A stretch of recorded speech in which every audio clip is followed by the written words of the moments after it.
Donc, on parle à Georges Mercier dans quelques instants. Mais avant toute chose, 2 annonces. Pour une 6e année, Leclerc Communication est fier de s'associer à la Fondation Marie-Ève Saunier pour la période des vœux de Noël. Donc, ce qu'on vous propose, c'est de réserver votre campagne publicitaire au plus bas prix de l'année.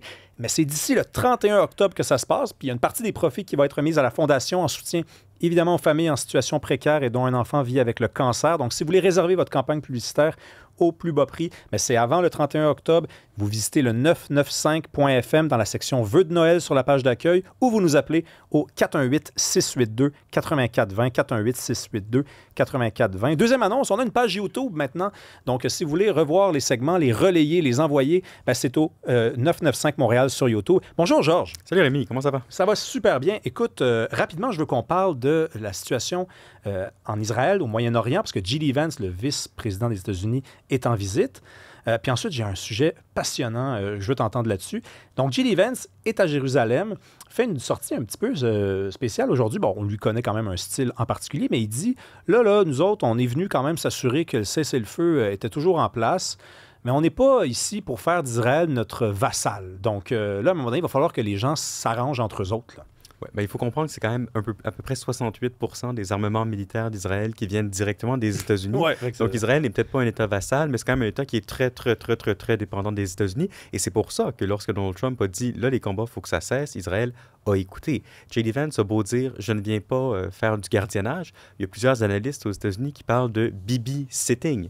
Parce que ce qu'il est venu faire cette semaine, c'est dire, regardez, là, cette fin de semaine, on n'est pas assez proche que les choses dérapent à nouveau. Là, on arrête le niaisage. En passant, Bibi Sitting, c'est parce que Bibi, c'est le surnom de Benjamin Netanyahu. Ouais. Donc, les Israéliens avaient besoin de Bibi Sitting. Il dit, dernier élément, il dit, on ne vous tient pas sous tutelle. Il y a quand même une base dans le sud d'Israël où on a plusieurs soldats américains sur le terrain en Israël qui s'assurent que le cessez-le-feu soit respecté. Bon, évidemment, il ne veut pas faire perdre la face à Benjamin Netanyahu, on comprend ça, mais la réalité des choses, c'est que les États-Unis, en Israël, tiennent le gros bout du bâton et pour l'instant, c'est grâce à eux que ça tient encore tant bien que mal. Donc, ce que tu es en train de nous dire, c'est qu'il y a un décalage entre ce qu'on dit qu'on veut absolument pas faire ou ce qu'on veut faire, puis la réalité. Oui, tout à fait. Mais il faut aussi, parce qu'il faut comprendre que Benjamin Netanyahu est dans un gouvernement de coalition et il y a des partis d'extrême droite dans ce gouvernement-là qui voudraient reprendre les hostilités. Évidemment, les Américains ne peuvent pas se permettre de décrédibiliser Netanyahu en le faisant paraître comme un enfant tenu par la main par Donald Trump. Donc, il faut quand même garder un enjeu d'image ici, là. Mais voilà. Rappelons quand même, c'est quoi le scénario le plus plausible, là? Il y a un cessez-le-feu, Israël a continué de bombarder Gaza, a dit on va s'arrêter, mais ultimement, là, solution à 2 États, fuite on vide Gaza, on en fait quelque chose d'autre. Qu'est-ce qui est le plus plausible? Le plus plausible, c'est qu'on reparte à nouveau sur un statu quo, celui qu'on a connu depuis 30, 40, 70 ans, à savoir un Gaza enclavé, sous tutelle à peu près d'Israël, avec un groupe qui serait le Hamas ou non, qui conserve encore la mainmise sur le territoire. Ça, c'est ce qui risque de se produire. Scénario qui serait idéal, c'est que le plan américain fonctionne, que le Hamas se désarme. C'est pas encore fait, mais le Hamas, ça demeure un groupe armé idéologique qui a un intérêt à rester armé, sinon ils deviennent insignifiants. Donc que le Hamas se désarme, qu'on arrive à avoir un gouvernement technocratique qui aurait le soutien des Palestiniens. D'ailleurs, je lisais un article très intéressant dans le Washington Post cette semaine, écrit par un avocat gazaoui de Gaza qui disait « Il y a 2 Gaza en ce moment. Il y a Gaza qui est sous le contrôle du Hamas. Ce Gaza-là ne sera jamais entièrement reconstruit, ne sera jamais libre. Il y a un autre Gaza qui vit derrière les lignes de l'armée israélienne, qui lui serait en train de se reconstruire. On verra si les Gazaouis se donnent la chance ou si on se permet de leur donner la chance de prendre leur futur en main et de se débarrasser du Hamas. Je retiens quand même ce que tu viens de dire, je retiens tout ce que tu me dis, mais tu as quand même dit le scénario le plus plausible, c'est un retour à un statu quo, au statut qu'on connaissait. C'est quand même assez déprimant, là. Ce qui est déprimant, mais ce qui est mieux qu'avoir des dizaines de milliers de morts durant une guerre ouverte. On s'entend. Écoute, je ne sais pas si tu as lu ce matin, sortie de 700 scientifiques, des personnalités politique, public. Là. Il y a des acteurs, il y a des rappers.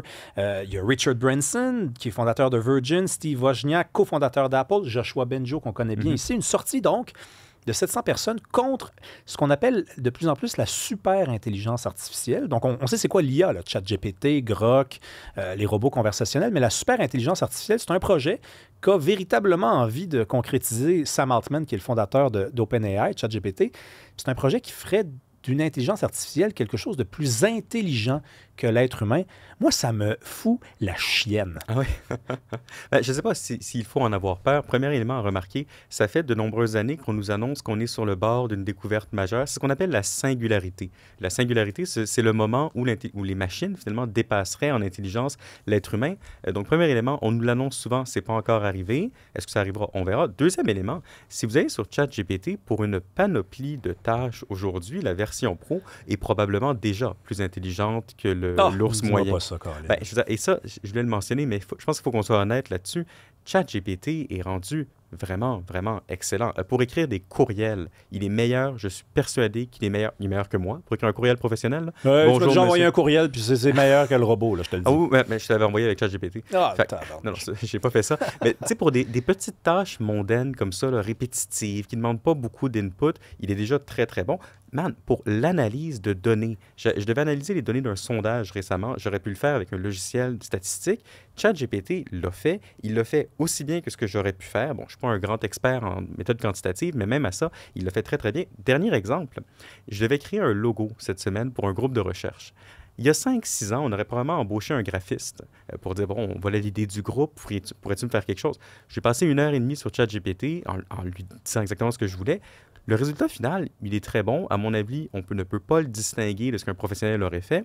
Donc, tout ça pour dire que ChatGPT, il est déjà très bon. Donc, les enjeux qui se poseraient sur une super intelligence, ils se posent déjà aujourd'hui. OK, mais pourquoi cette...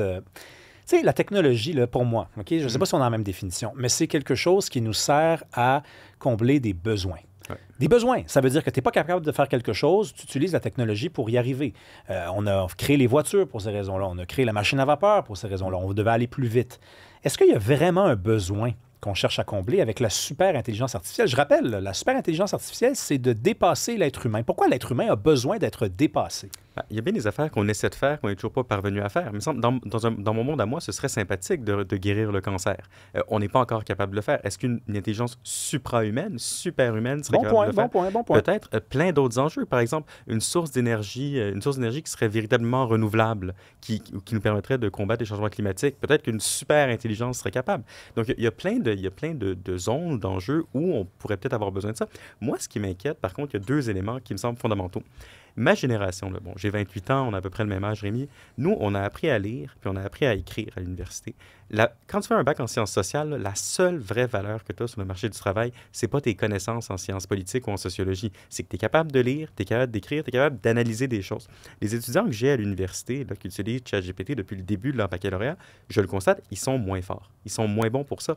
Et là, si on commence à remplacer les humains pour plein de tâches, on va se retrouver avec des humains qui n'auront pas les compétences critiques pour évaluer le travail de l'IA. Moi, je le dis en toute modestie, je peux m'en servir parce que je suis capable de distinguer lorsque c'est bon de lorsque c'est pas bon. Oui, mais il y a plein de gens qui sont plus capables. Oui, mais c'est ça. Mais c'est parce que... Et là, moi, je trouve que ça fait du bien que les gens le réalisent. Puis que les gens... Parce que j'ai trop de gens dans l'espace public qui disent, non, mais le but, c'est de prendre le meilleur. Tu sais, il y a un outil, tirons le meilleur de cet outil-là, puis évidemment, laissons le pire. Puis là, tu as les gens comme moi qui sont très craintifs, très pessimistes par rapport à ça. Je suis même tragique. Je me dis, non, mais on ne réussira pas à ne prendre que le meilleur. L'être humain est paresseux. L'être humain va tirer le meilleur, oui, puis ensuite, il va devenir moins bon comme personnalité de création, personnalité d'imagination et de créativité. Puis on le voit en ce moment. Tu viens de parler de ces jeunes-là qui ne sont pas capables d'écrire. Bien, c'est parce qu'il y a eu, pendant des années, une espèce de nonchalance dans le discours autour de l'IA. On disait, ben voyons donc, on ne va pas arrêter de lire, on ne va pas arrêter d'écrire, franchement. Ben oui, on est rendu là. Ben, quand tu as 100 pages de lecture à faire pour ton cours par semaine, puis l'IA peut te le faire en 5 secondes avec un super bon résumé, je comprends les jeunes qui préfèrent aller au bar étudiant que faire ça le soir. Alors, on les comprend, mais je veux dire, c'est pas bien pour autant. Mais tu sais, c'est paradoxal, l'IA, parce que d'un côté, c'est super démocratique. Par exemple, moi, je travaillais sur un site web là, récemment. Je suis pas capable de coder, mais ChatGPT m'a aidé, puis j'ai réussi à faire ce que j'avais à faire. Super démocratique. D'un autre côté, n'oubliez pas que ChatGPT, il y a 2 versions. Il y a une version gratuite, il y a une version payante. Ouais. Prends 2 employés, un qui a peut-être pas 2 enfants à l'école, mais il peut se payer la version payante. Peut-être qu'il va être plus efficace que son collègue. Donc, il y a des inégalités qui montent là. Inégalités qui pourraient être de plus en plus importantes, parce qu'il y a des gens comme Elon Musk qui ne veulent pas seulement la super-intelligence, qui veulent la transhumanité, le transhumanisme. Ça, c'est s'implanter des implants dans le cerveau pour, par exemple, apprendre à savoir jouer du piano sans avoir jamais pris une leçon. Mais là, là on pourrait vraiment assister dans 10, 15, 20, 40, 50 ans, 100 ans. L'horizon temporel est très long. C'est rien à l'échelle de l'histoire. Non, c'est absolument rien. Hey, vous voulez un fun fact là-dessus? Cléopâtre est plus proche du premier iPhone que des dernières pyramides construites. Ça vous donne une idée de l'échelle de l'histoire. Mais tout ça pour dire que éventuellement, on pourrait avoir deux classes d'humains, si on pense à très long terme, des humains améliorés, augmentés, plus intelligents, plus forts, etc., et de pauvres humains comme nous qui resteraient des humains bêta, finalement. Tu sais, Georges, je regarde souvent pendant le temps des fêtes, puis ça s'en vient des vieilles comédies, des comédies des années 80-90, début 2000, là, américaines, où tu as le nerd qui se fait rentrer dans les cases, dans le couloir, puis il y a des boutons, puis il tripe sa fille, puis là, tout le film tourne autour de lui.